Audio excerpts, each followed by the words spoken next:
ಸುಮಾರು ವಿಚಾರಗಳ ಬಗ್ಗೆ ಮಾತಾಡ್ತಾ ಇದ್ದೀವಿ. ನಮ್ಮ ನಟ ಪೂರ್ಣಚಂದ್ರ ಮೈಸೂರು ನೇತ್ರ ಜೊತೆ radio city 91.1 all about this stars express ನಲ್ಲೇ ಮಾತುಕತೆ. ಕಿವಿ ಸ್ವಲ್ಪ ಹತ್ರ ಕೊಡಿ, ವಾಲ್ಯೂಮ್ ಜಾಸ್ತಿ ಮಾಡಿ. ರೇಡಿಯೋ ಸಿಟಿ 91.1 ಅಲ್ಲೇ ನನ್ನ ನೇತ್ರ.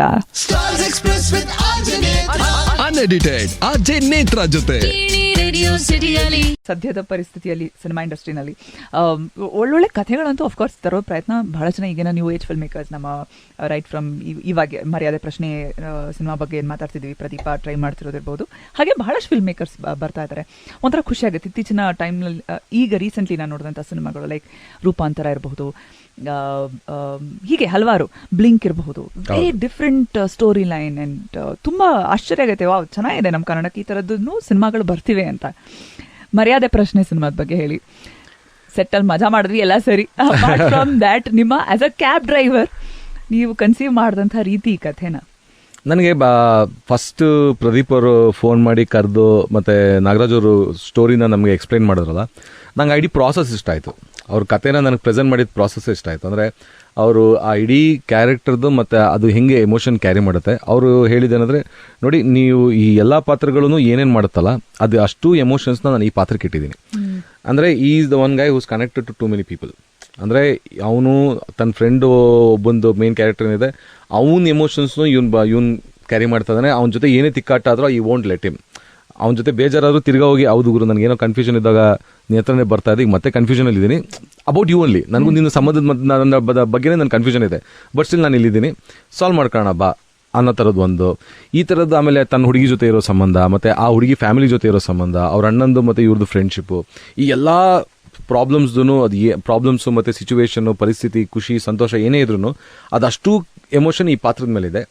ನನಗೆ ನಿಮ್ಮ ಥರ ಒಬ್ಬ ಆ್ಯಕ್ಟರ್ ಬೇಕು ಅಂತ ಅಂದರು. ನಾನು ವಾರೇವಾ ನನ್ನ ಬಗ್ಗೆ ಈ ಥರ ಕಾನ್ಫಿಡೆನ್ಸ್ ಇದೆಯಾ, ಸರಿ ಅಂದ್ಬಿಟ್ಟು ಒಂದ್ಸತಿ ಫುಲ್ ಕತೆ ಹೇಳಿ ಅಂತ ನಾನು ಯೂಶ್ವಲಿ ಕೇಳ್ತೀನಿ ಎಲ್ಲರಿಗೂ. ಅವ್ರು ಫುಲ್ ಕತೆ ನೀಟಾಗಿ ಹೇಳಿದ್ರು. ಒಂದು 45 ಮಿನಿಟ್ಸಲ್ಲಿ ಫುಲ್ ಕತೆ ಹೇಳ್ತಾರೆ ನೀಟಾಗಿ. ನನಗೆ ಭಾಳ ಖುಷಿ ಇದೆ. ಓಕೆ, ಈ ಪಾತ್ರಕ್ಕಿರೋ ನಿಯಾನ್ಸಸ್ಸು ನಾನು ಇಡೀ ಜೀವನ ನೋಡಿದ್ದೀನಿ. ಅಂದರೆ ನಾವು ಬೆಂಗಳೂರಿಗೆ ಬಂದಾಗಿಂದನೂ ಪ್ರತಿ ಒಂದು ಜಾಗದಿಂದ ಒಂದು ಜಾಗ ಹೋಗ್ಬೇಕಾದ್ರೆ ನಮಗೆ ಆಟೋ ಡ್ರೈವರ್ಸು, ಕ್ಯಾಬ್ ಡ್ರೈವರ್ಸೇ ನಮಗೆ ಕರ್ಕೊಂಡೋಗಿರೋದು. ಸೊ ಅವ್ರ ಜೊತೆಗೆ ನಮ್ಮ ಒಡನಾಟ ಒಂದು 10-15 ವರ್ಷದಿಂದ ಕಂಟಿನ್ಯೂಸ್ ಆಗಿದೆ, ಸತತವಾಗಿ ಅವ್ರು ನೋಡಿದ್ದೀವಿ ನಾವು. ಸೊ ಈಸಿನೂ ಆಗ್ಬೋದು, ಕಷ್ಟನೂ ಆಗ್ಬೋದು ಅಂತ. ನನಗೆ ಈ ರೋಡಲ್ಲಿ ಆಗಿದ್ದು ಒಂದು ಕತೆ ನೆನಪಿದೆ ನನಗೆ. ನಾವು ಮುಂಚೆ ಅಲ್ಸೂರ್ನಲ್ಲಿದ್ವಿ ಫಸ್ಟ್ ಟೈಮ್ ಬೆಂಗಳೂರು ಶಿಫ್ಟ್ ಆದಾಗ. ಸೊ ರೈಲ್ವೆ ಸ್ಟೇಷನ್ ಅಲ್ಲಿ ಇಳಿದು ಹಿಂಗಿಂದ ಬಂದು ಈ ರೋಡಲ್ಲಿ ಅವನ ಕತೆ ಹೇಳಿ ನನಗೆ ಇವತ್ತು ಆ ಕತೆ ನೆನಪಿಸ್ಕೊಂಡ್ರೆ ಈ ರೋಡೇ ನೆನಪಾಗದು ನನಗೆ. ಅವನೇನು ಹೇಳ್ತಾನೆ ಅಂದರೆ, ಅವನು ಒಂದು ಹುಡುಗಿನ ಪ್ರೀತಿಸಿದಾನೆ. ಅಂದರೆ ಪ್ರೀತಿಸಿರೋದು ಅಂದರೆ ಆ ಸಂಬಂಧದಲ್ಲೇ ಅವ್ರ ಅಕ್ಕನ ಮಗಳು. ಸೊ ಮದುವೆ ಆಗಬೇಕಿರುತ್ತೆ. ಅವ್ರಮ್ಮ ಅವಾಗಿಂದ ಹೇಳ್ತಾರೆ, ಅಂದರೆ ಇವ್ರ ಅತ್ತೆ ನಿನ್ನ ಹೆಂಡ್ತೀನಿ. ಸೊ ಇವನು ಆ ಎಮೋಷನಲ್ ಇದ್ದಾನೆ. ಸೊ ಆ ಹುಡುಗಿ ಜೊತೆ ಆ ಇಡೀ ಜೀವನ ಅವ್ನಿಗೆ ಆ ಎಮೋಷನ್ ಬೆಳೆದ್ಬಿಟ್ಟಿದೆ. ಸೊ ಇವನಿಗೆ 5 ವರ್ಷ ಇದ್ದಾಗ ಆ ಹುಡುಗಿ ಹುಟ್ಟಿರೋದು. ಸೊ ಅಲ್ಲಿಂದನೂ ಆ ಎಮೋಷನ್ ಡೆವಲಪ್ ಆಗಿದೆ. ಸೊ ಈಗ ಅತ್ತೆ ಇಲ್ಲ, ಮಾವ ಇದ್ದಾರೆ, ಹುಡುಗಿ ಇದೆ ಅಷ್ಟೇ. ಸೊ ಮಾವ ಒಂದಿನ ಫೋನ್ ಮಾಡಿ, ಅದೇ ಕಣ ನನ್ನ ಮಗಳು ಮದುವೆ ಫಿಕ್ಸ್ ಮಾಡಿದ್ದೀನಿ ಅಂತ ಹೇಳ್ತಾರೆ. ಸೊ ಇವನಾದ್ರು, ಅಲ್ಲ ಮಾವ ನಾನು ಇನ್ನೂ ರೆಡಿನೇ ಆಗಿಲ್ಲ, ನಾನು ಸೆಟ್ಲ್ ಆಗಬೇಕು. ಅವ್ರ ಮಾವ, ಅಲ್ಲಪ್ಪ ನೀನು ಸೆಟ್ಲ್ ಆಗೋದಕ್ಕೂ ನನ್ನ ಮಗಳು ಮದುವೆಗೂ ಏನೋ ಸಂಬಂಧ ಅಂದಿದ್ದಾರೆ.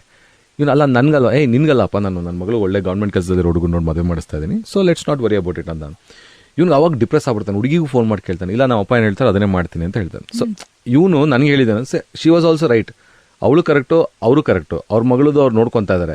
ನಾನು ಇಲ್ಲಿದ್ದೀನಿ, ನಾನು ಯಾಕೆ ಸೆಟ್ಲ್ ಆಗಿಲ್ಲ ಇನ್ನೂ, ನಂದೇನಿದೆ ಅಂತ ನೋಡಿದಾಗ ನನ್ನ ಮೇಲೆ 60,000 ರೂಪಾಯಿ ಸಾಲ ಇದೆ ನಮ್ಮ ಅಪ್ಪ ಮಾಡಿರೋದು. ನಾನು ಬಾಡಿಗೆ ಆಟೋ ಓಡಿಸ್ತಾ ಇದ್ದೀನಿ, ಏನಿದು ಬದುಕು, ಯಾರು ಕೊಡ್ತಾರೆ ನನಗೆ ಹೆಣ್ಣು ಅಂತ ನಾನೇ ಯೋಚಿಸಿದೆ. ಅದಾದಮೇಲಿಂದ ಸರ್, ಇದಾಗಿ 1.5 ವರ್ಷ ಆಯಿತು ಸರ್, ಇಡೀ ಸಾಲ ತೀರಿಸಿದ್ದೀನಿ. ಈಗ ಹೊಸ ಆಟೋ ತೊಗೊತೀನಿ, ತಿರ್ಗಾ ಸಾಲ ಮಾಡಿಬಿಟ್ಟು ತಿರ್ಗಾ ಆಟೋ ಓಡೋ, ನನ್ನ ಸ್ವಂತ ಆಟೋ ಮಾಡ್ಕೊತೀನಿ. ಅಲ್ಲ ಕಣ್ರಿ, ಈ ಸಾಲ ಈಗ ತಾನೇ ತೀರಿಸಿದ್ದೀರಾ ಅಂತೀರಾ, ಮತ್ತೆ ಸಾಲ ಮಾಡಿದೆ. ಸರ್ ಸಾಲ ಇದ್ರೆ ಫೋಕಸ್ ಇರುತ್ತೆ ಸರ್ ಲೈಫಲ್ಲಿ ಅಂತ. ಅಂದರೆ ಮಿಡಲ್ ಕ್ಲಾಸ್ ಲೈಫ್ನಲ್ಲಿ ಪ್ರತಿಯೊಬ್ಬರೂ EMI ಕಟ್ತಾನೆ ಇರ್ತಾರೆ, ಯಾವುದೋ ಒಂದ್ರ ಮೇಲೆ ಅವ್ರದ್ದು ಸಾಲ ಇದ್ದೇ ಇರುತ್ತೆ. ಸೊ ಸ್ವಂತದ್ದು ಅಂತ ಏನೂ ಉಳಿದಿರಲ್ಲ, ಎಲ್ಲದೂ ಒಂದು EMI ಮೇಲೆ ಇದೆ. ಸೊ ಅವನದು ಅದೊಂದು ಇದೆಯಲ್ಲ, ಬಟ್ ಫೋಕಸ್ ಇರುತ್ತೆ ಅಂತ, ಒಂದು ಜವಾಬ್ದಾರಿ ಇದ್ರೆ ಫೋಕಸ್ ಇರುತ್ತೆ ಅಂತ ಹೇಳಿದ್ನಲ್ಲ ಅವನು. ಸೊ ನನಗೆ ಅದು ಖುಷಿ ಇತ್ತು. ನಂಗೆ ಆ ಕತೆ ಹಾಗೆ ಮನಸ್ಸಲ್ಲಿ ಉಳಿದಿದೆ. ಆಮೇಲೆ ಇನ್ನೊಂದಷ್ಟು ಜನ ಕ್ಯಾಬ್ ಡ್ರೈವರ್ಗಳ ಜೊತೆ ಮಾತಾಡೋದು, ಅವ್ರದ್ದೆಲ್ಲ ಬೇಡ ಪಾಪ, ತುಂಬ ಪರ್ಸನಲ್ ಕತೆ ಎಲ್ಲ ಹೇಳ್ತಾರೆ. ಬಟ್ ದೆನ್ ಆ ಕತೆಗಳನ್ನೆಲ್ಲ ಕೇಳ್ಕೊಂಡು, ಅಂದರೆ ಅವ್ರು ಹೇಳ್ಬೇಕಾರೆ ಎಮೋಷನ್ಸ್ ಹೆಂಗೆ ಇದು ಮಾಡ್ತಿರ್ತಾರೆ ಅಂತ ನೋಡಿರ್ತೀವಲ್ಲ. ಸೊ ನಾನು ಯೂಶಲಿ ಕ್ಯಾಬಲ್ಲಿ ಕೂತಾಗ ಎದುರುಗಡೆ ನೋಡ್ತಾನಲ್ಲ, ಹಿಂಗೆ ನೋಡೋದಾಗ ಕೂತಿರ್ತೀನಿ, ಆಮೇಲೆ ಅಂತ. ಆಮೇಲೆ ಪೀಪಲ್ ಅಬ್ಸರ್ವಿಂಗ್ ಜಾಸ್ತಿ ಇದೆ ನನಗೆ. ಸೊ ಅದೆಲ್ಲ ನೋಡಬೇಕಾದ್ರೆ ಜಾಸ್ತಿ ಡೀಟೇಲ್ಸ್ ನನಗೂ ಗೊತ್ತಿರೋದ್ರಿಂದ ಇವ್ರಿಗೂ ಏನು ಬೇಕು ಅಂತ ಗೊತ್ತಿರೋದು. ಆಮೇಲೆ ಇದಕ್ಕೊಂದು ನೀವೊಂದು ಪಾತ್ರ ನಿಮಗೆ ಗೊತ್ತಾದ ತಕ್ಷಣ ಅದಕ್ಕೊಂದು ಫ್ರೇಮ್ ಹಾಕೋಬೇಕು. ಆ ಫ್ರೇಮ್ನಲ್ಲಿ ಅವನನ್ನು ಹೆಂಗೆ ಕೂರಿಸ್ಕೊತೀರಾ ಅಂತ. ಸೊ ನಾನು ಹೆಂಗೆ ಅರ್ಥ ಮಾಡ್ಕೊಂಡಿದ್ದೀನಿ ಇವ್ನು ಹೆಂಗೆ ಬಿಹೇವ್ ಮಾಡ್ತಾನೆ, ಈ ಥರದ್ದೆಲ್ಲ ಡೀಟೇಲ್ಸ್ ಎಲ್ಲ ಬರುತ್ತೆ. ಸೊ ಡೈಲಾಗ್ ಅಷ್ಟೇ ಕಲಿತು ಅಷ್ಟೇ ಮಾಡೋದಕ್ಕಿಂತ ಡೈರೆಕ್ಟರ್ ಜೊತೆ ಓಕೆ ನಾನು ಈ ಬಾಡಿ ಲ್ಯಾಂಗ್ವೇಜ್ ಮಾಡ್ಬೋದಾ, ಇದನ್ನು ಮಾಡ್ಬೋದಾ ಅಂತ. ಬಟ್ ನಮ್ಮ ಸಿನಿಮಾ ಸೆಟ್ಟಲ್ಲಿ ಡೈರೆಕ್ಟರ್ ಅಷ್ಟೇ ಇನ್ವಾಲ್ವ್ಡ್, ನಮ್ಮ ಪ್ರೊಡ್ಯೂಸರ್ ಕೂಡ. ಸೊ ಇಡೀ ಪ್ರತಿ ದಿನನೂ ಸೆಟ್ಟಲ್ ಬಂದು ಪ್ರತಿದಿನ ಪ್ರತಿ ಒಬ್ರಿಗೂ ನೀವೆಲ್ಲ ಆರಾಮಿದ್ದೀರಾ ಬಂದ ತಕ್ಷಣ ಏನೋ ತೊಗೊತೀರಾ ಅಂತ ಪ್ರದೀಪ್ ಮಾಡ್ತಾ ಇದ್ರು ಕೂಡ ಅದ್ರ ಹಿಂದೆ ಅವ್ರದ್ದು ಆ ಸ್ಟೋರಿನೂ ಅವ್ರು ಇನ್ವಾಲ್ವ್ ಆಗಿದ್ರಿಂದ ಒಂದು ಇನ್ಪುಟ್ ಇರ್ತಿತ್ತು. ಆ ಇನ್ಪುಟ್ ಏನಂದ್ರೆ, ಈಗ ನಾನು ಯಾವುದೋ ಒಂದು ಕಡೆ ಇಳಿದು ಹಿಂಗೆ ಬಂದು ಹಿಂಗೆ ನಿಂತಿದ್ದೆ, ಅವ್ರ ಜೊತೆ ಮಾತಾಡ್ತಾ ಇದ್ದೆ, ಹಿಂಗೆ ಒಬ್ಬ ಕ್ಯಾಬ್ ಡ್ರೈವರ್ ಹಿಂಗೆ ಇಳಿದ, ಸೊ ಅವ್ನು ನೋಡಿ ಅವ್ನು ಬಾಡಿ ಲ್ಯಾಂಗ್ವೇಜ್ ಅಂತ ತೋರಿಸೋರು.